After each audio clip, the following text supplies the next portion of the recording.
The Pack-a-Punch Challenge is by far and above one of my all-time favorite challenges.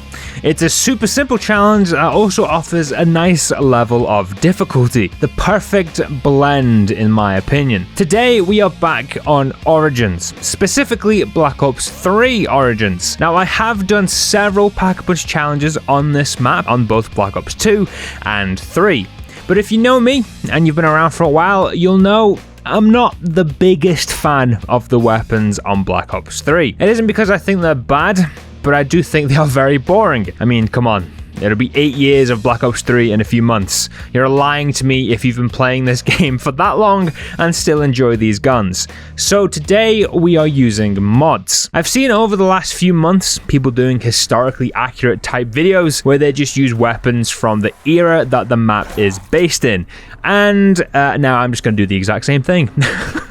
Origins is set in World War II, so we need a World War II weapon mod, which we have thanks to Sledgehammer's 2017 game, World War II. Now, I'm not gonna lie, there is quite a few guns in this mod, and by quite a few, I mean a shit ton. I don't know the exact number because I'm fairly certain the Steam page for this mod is wrong, just because there are a few guns in the mod that I saw that aren't actually on the list of weapons shown on the workshop page. So if I had to guess, there is anywhere from 80 to 86 guns. That is also including 2 ray guns, being the Mark 1 and the Mark 2. So yeah, just a couple of World War II guns. Huh.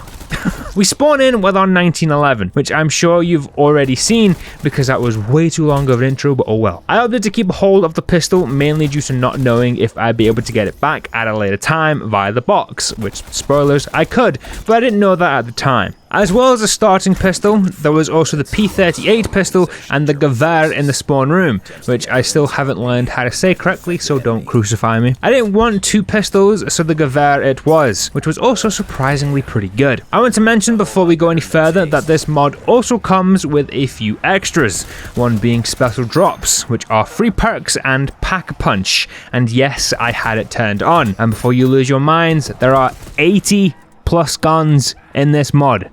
80, like 80, E-I-G-H-T-Y, 80. A couple of freebies aren't gonna hurt, so shat it. And speaking of those freebies, I actually got a Pack-a-Punch 1 on round 4 for the Gewehr, and that is officially 1 gun down. Oh yeah, this took me way longer than you think it did, trust me. Not long later, Gen 3 was on, and I got myself speed.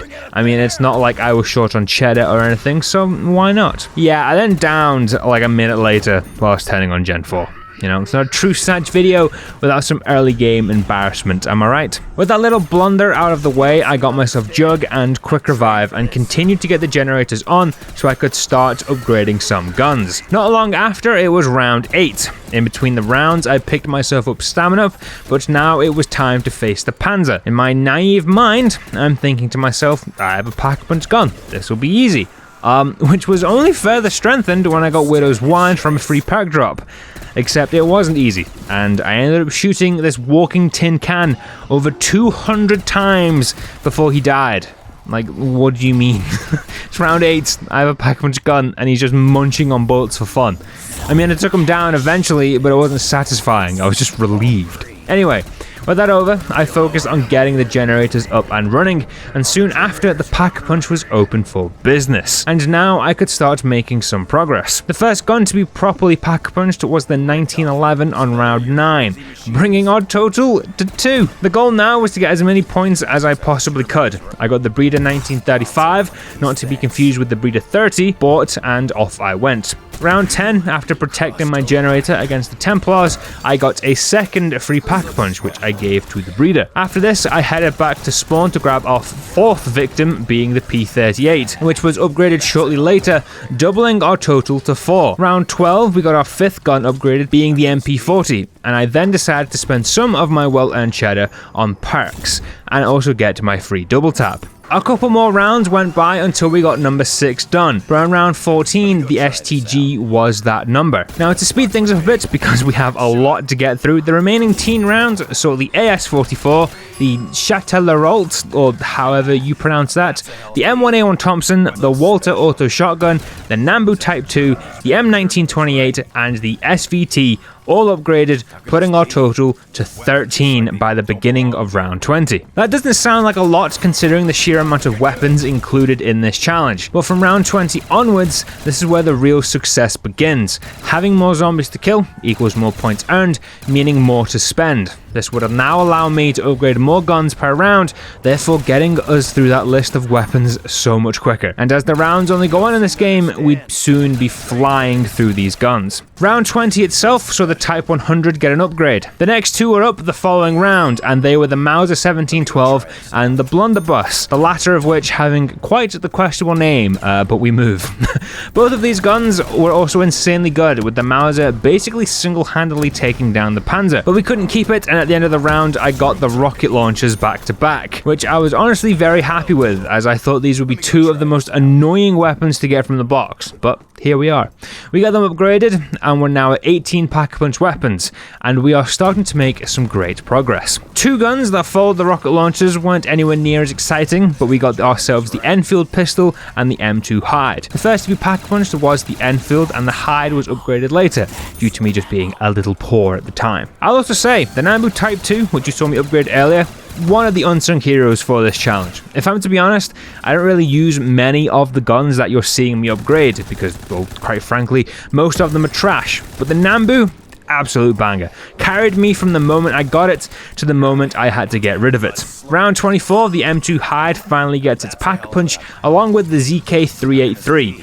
The Hyde wouldn't be sticking around too much longer, as shortly afterwards I swapped it out for the AVS-36, and we had our 22nd gun Pack-a-Punched. The following round saw the departure of the Nambu, but as we say goodbye to one star, we said hello to another as I got my hands on the MG42. I also picked up the Beretta Model 38, but that's nowhere near as exciting. Soon after, both of these guns were upgraded, bringing the total to 24. I also stopped the recording for a second as we hit the hour mark, and in between I upgraded the Model 38, which is why you don't see it enter or leave the Pack-a-Punch. With the MG42 as my main gun, points were no stranger, and the remaining 20s saw a lot of new guns being Pack-a-Punched, and they were the Browning, the Waffle 28, Trench Gun, the Lad Machine Gun, the Delisle, the Winchester Model 28, the Kar 98K, the Breeder Model 30, M1A1 Carbine, and to round out the 20s, the Sterling, and that brings the total of guns Pack-a-Punched to 34. That number would be enough if we were playing World at War,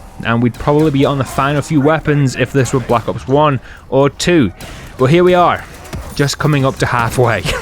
The 30s are where things start getting interesting. Obviously, Origins gets quite a bit harder when you start moving through the rounds, especially when the staffs are off limits. But the main problem for me wasn't the zombies, it was the duplicate guns. At this point, I was now getting more and more dupes every time I went to get a new gun, which isn't exactly what I wanted to be seeing. That didn't stop me from getting at least a few more guns on the board each round though, with round 30 seeing the Type 5 and the PPSH get upgrades. It was also at this point I was really regretting not putting the double points gobblegum on, especially considering the amount of zombies I now had to fight each round. But without double points, I was still able to get myself back up to over 22,000 points by the end of round 31, which then saw the M2 Carbine, the MG81 and the Lewis gun get upgrades, which puts us on 39 guns upgraded. The next few rounds saw more and more guns get upgraded, with the Irma, the VMG, the BAR, the Luger. We even saw the first ray gun get an upgrade, being the Mark 1.